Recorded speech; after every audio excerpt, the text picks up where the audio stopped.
Téloge, c'est le nom d'une petite télévision éphémère installée dans le quartier de Lauge, en basse ville de Fribourg. Ce projet participatif permet à tout un chacun de devenir journaliste le temps d'une semaine et de produire une émission diffusée en direct samedi soir. Kevin Schluter. Au port de Fribourg, vous avez peut-être déjà repéré cette caravane au fond du jardin. Trépied, micro et ordinateur, bienvenue dans les locaux de Téloge. Nous sommes à la veille de la grande émission.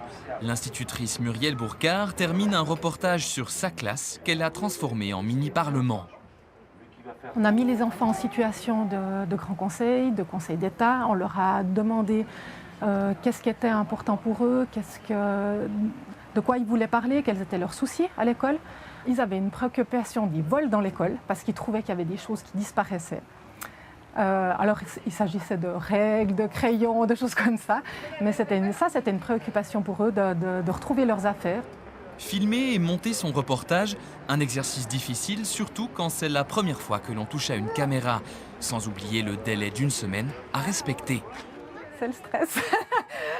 Là, je suis en train de me dire, ce soir, je dois avoir un film qui est terminé et j'ai l'impression d'être encore en train de dégrossir. Oui, oui, il y a un petit stress, mais en même temps, c'est ça qui est motivant de se dire maintenant, je veux aller à l'essentiel. Qu'est-ce que je veux dire?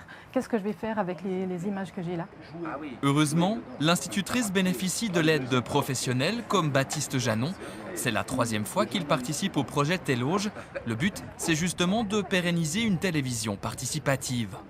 On propose aux gens de faire leur film, c'est-à-dire qu'ils ont envie de faire un film, ils ont un sujet qui les titille, on leur donne les moyens à la fois techniques, à la fois artistiques, on leur propose une réflexion, une expertise aussi sur leur film, de manière à ce qu'ils puissent faire leur film dans les meilleures conditions, de l'idée à l'écran.